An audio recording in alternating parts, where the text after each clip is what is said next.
Salut tout le monde, c'est Sylvain, j'espère que vous allez bien. Merci infiniment pour votre fidélité. Merci de me retrouver pour le tirage de la semaine du 1er au 7 juillet 2024. Ça y est, on est au mois de juillet. Je vous le souhaite très bon. C'est parti, regardez bien la carte correspondant à votre signe, bien évidemment, mais également celle correspondant à votre ascendant et à votre signe lunaire.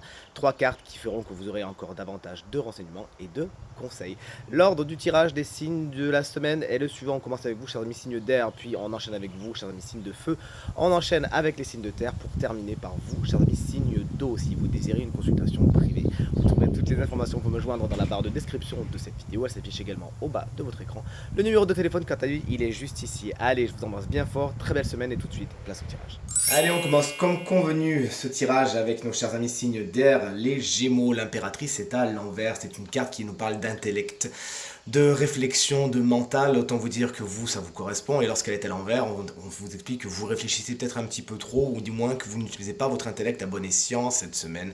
Soyez-en conscient, utilisez-le donc pour faire le bien, pour aller vers ce qui est le plus positif pour vous, et pas pour vous faire trop de frustration et de nœuds au cerveau. Cette carte également vous explique que certaines communications, notamment écrites, sont un petit peu plus lentes que de prévu, ou peut-être un peu surprenante, vous y attendiez pas, il va falloir donc réagir assez vite, c'est ce que me dit mon intuition.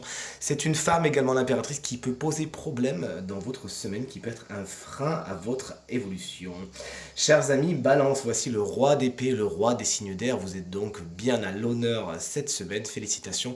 Vous savez prendre des décisions, prendre du recul et avoir le courage de trancher, de décider, parfois même de vous séparer de certaines situations ou même personnes qui ne sont pas spécialement positives pour vous. Vous savez le faire puisque votre intellect fonctionne bien cette semaine. Ça peut être également un personnage tout comme vous, signe d'air, c'est-à-dire Gémeaux, Balance ou Verseau, qui a une autorité assez implacable mais qui s'en sert pour faire le bien. C'est quelqu'un, vous pourriez être dans ses bonnes grâces cette semaine. Et chers amis, Verseau, le 5 de Pentacle est à l'endroit. Il y a des cartes qu'on aime bien voir à l'envers, ça aurait été le cas du 5 de Pentacle, puisqu'à l'endroit, il vous annonce malheureusement quelques petits déboires au niveau du matériel, au niveau du financier. C'est pas le domaine le mieux aspecté de votre semaine, ne vous inquiétez pas, il y a plein d'autres choses qui vont bien. Mais cette carte vous explique qu'il y a des difficultés, heureusement passagères, mais qu'il faudra affronter en étant réglo, en étant bien les pieds sur terre, pas faire trop d'excès, etc. Donc faites attention, priorisez, hiérarchisez, et si vous avez besoin, n'hésitez pas à demander de l'aide, ne restez pas seul. Chers amis signes de feu, voici votre tour de découvrir les énergies de votre nouvelle semaine. Le fou est à l'envers pour vous, chers amis béliers. Attention, ne soyez pas trop impulsifs cette semaine. Vous pourriez justement, comme l'explique cette carte, aller trop vite en besogne, juger les situations ou les personnes un petit peu trop vite et avoir tendance à agir vraiment trop vite pour le coup. Et vous pourriez le regretter. Attention aux prises de risques également inconsidérées cette semaine. Dites-vous une chose, c'est que là-dessous, il n'y a pas de filet de sécurité quand la carte est à l'envers. Prenez donc grand soin de mûrir vos intentions et vos décisions cette semaine et n'allez pas trop vite en besogne. Chers amis, Lion, vous prenez un petit peu la tête cette semaine. Le 9 d'épée est une énergie qu'on n'aime pas spécialement, puisqu'effectivement, c'est cette énergie qui est dans la tête et qui vous empêche de dormir, vous y pensez souvent, etc., etc. Vous faites des nœuds au cerveau. Il y a des peines et il y a des chagrins cette semaine à affronter, certes, mais c'est un passage obligé. Et une fois que ça sera derrière vous, vous verrez qu'effectivement, il y avait des leçons importantes à prendre. Rassurez-vous, c'est passager. Le roi de bâton, c'est le roi des signes de feu, tout comme vous, chers amis sagittaires, mais il est à l'envers. En tant qu'énergie, vous avez du mal à prendre votre place de leader, à prendre le taureau par les cornes, à prendre des décisions et à agir tout simplement. Vous avez un petit peu peur de faire le premier pas, un petit peu peur d'avancer et pourtant il faudra sortir cette énergie feu qui est en vous afin d'acter les choses parce que personne ne le fera pour vous et on pourrait même, entre guillemets, vous prendre votre place, vous voyez ce que je veux dire. Donc s'il y a des opportunités qui se présentent, ne réfléchissez pas trop, sinon on pourra vous les chipper. Ça peut être également un personnage qui, tout comme vous, est signe de feu, c'est-à-dire Bélier, Lion ou Sagittaire, et dont l'autorité est mal utilisée, j'ai envie de vous dire. Son énergie de feu, il s'en sert surtout pour tout brûler sur son passage, et pas vraiment pour réchauffer les cœurs, vous voyez ce que je veux dire. Si vous pouvez mettre cette personne de côté, c'est pas plus mal. Chers amis signes de terre, on prend la suite avec vous. Le 3 de Pentacle, chers amis taureaux, vous explique que vous êtes dans la collaboration cette semaine. C'est en travaillant à plusieurs que votre édifice sera encore plus beau, encore plus fort et encore plus haut, tout simplement. Donc sachez justement partager votre savoir, vos compétences, vos savoir-faire avec les autres qui, eux aussi, n'hésiteront pas à partager les leurs et vous allez vous retrouver enrichi cette semaine de beaux partages. Félicitations.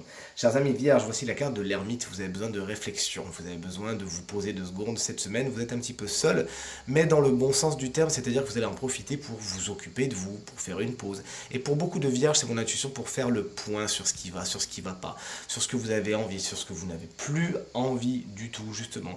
Une belle carte qui annonce de belles introspections. Vous êtes dans votre grotte un petit peu cette semaine, mais quand vous allez ressortir, ça sera vraiment avec une vision nouvelle et de nouvelles envies. Donc profitez-en. Chers amis Capricorne, le 5 d'épée est à l'endroit. Alors il y a des conflits cette semaine, ça c'est sûr. Vous allez sortir victorieux, ça c'est sûr, mais c'est une victoire douce, amère, qu'est celle du 5 d'épée. Puisqu'effectivement, vous gagnez, mais il y a beaucoup de personnes qui sont lésées derrière. Vous voyez ce que je veux dire? C'est pas une victoire que vous allez tout de suite fêter au resto juste après. Donc effectivement, si vous pouvez vous passer de bataille d'ego cette semaine, n'essayez de ne pas mettre d'huile sur le feu par rapport à des conflits interpersonnels, car effectivement, vous en sortiriez victorieux et victorieuse, mais pas vraiment avec beaucoup d'honneur.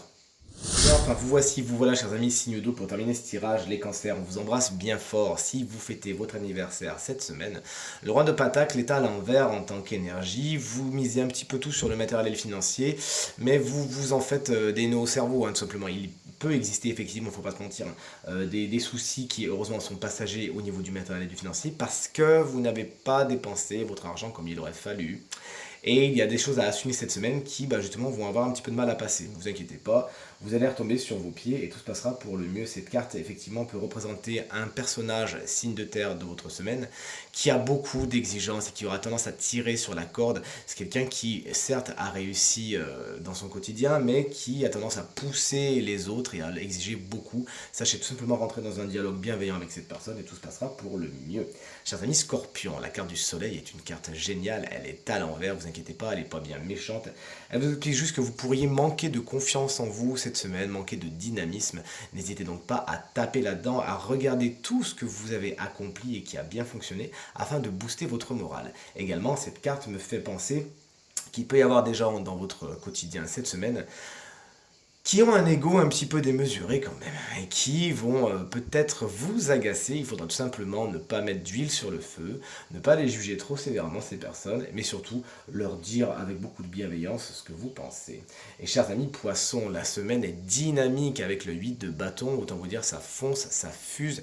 Les situations qui étaient à l'arrêt sont débloquées, vous reprenez de l'activité, vous revenez sur le devant de la scène. La communication est très importante, cette semaine il y a beaucoup d'échanges de mails, de lettres, de choses comme ça. Vous allez me dire oui comme d'habitude, mais là si le tarot décide de mettre le doigt dessus, c'est pas pour rien, c'est qu'il y en a des particulièrement importantes cette semaine. Et le mouvement, enfin pour terminer, le mouvement est un mot-clé de cette carte. Vous pourriez vous-même être en mouvement ou pourquoi pas penser ou déménager cette semaine. On découvre à présent le signe chance de la semaine qui bénéficiera d'une petite guidance supplémentaire. Et ce signe, eh bien regardez, c'est vous, chers amis vierges. Mais si vous avez la vierge en ascendant ou en signe lunaire, ça vous concerne également. Ça faisait longtemps que vous n'avez pas vu les vierges. La carte qui est votre guidance, c'est un animal, vous savez à quel point j'aime ça. C'est la carte de la marmotte dont le message est la vigilance. Attention, cette carte, quand elle est tirée, c'est que quelque chose ne tourne pas rond, quelque chose n'est pas à sa place et la marmotte elle le sent pour vous, elle vient vous alerter. Il vous faut regarder cette semaine autour de vous et trouver la source du problème, ce qui vous pèse, ce qui vous prend la tête ou ce qui vous manque. Ça tombe bien, vous allez tirer la carte de l'ermite, vous aurez tout le loisir justement de réfléchir, de plonger dans votre esprit et dans votre cœur et votre corps et voir ce qui vous pèse, ce qui vous manque afin de le débusquer. Remerciez cette marmotte, sans elle il aurait peut-être été trop tard. La marmotte, vous savez, c'est un animal très instinctif, elle connaît sa place, elle connaît ses forces, elle connaît ses faiblesses, c'est pas pour rien qu'elle hiberne en hiver, parce qu'elle sait très bien que les conditions trop rudes, elle n'y survivrait pas. Donc connaître ses limites, c'est la base de la survie, et la marmotte connaît les siennes, elle vous pousse à percevoir les vôtres. Et quand vous saurez avec précision quelles sont vos forces et vos faiblesses, vous serez alors, tout comme elle, capable et prêt à affronter tous les climats. Tirage terminé, j'espère qu'il résonnera avec un maximum d'entre vous et vous permettra de passer la semaine la plus positive possible. C'est tout ce que je vous souhaite. Merci infiniment pour vos encouragements, vos partages, vos commentaires qui me font vraiment très plaisir et très très chaud au cœur. Je vous embrasse bien fort, je vous souhaite à nouveau une très très belle semaine, un très bon mois de juillet et je vous dis à très vite. Salut!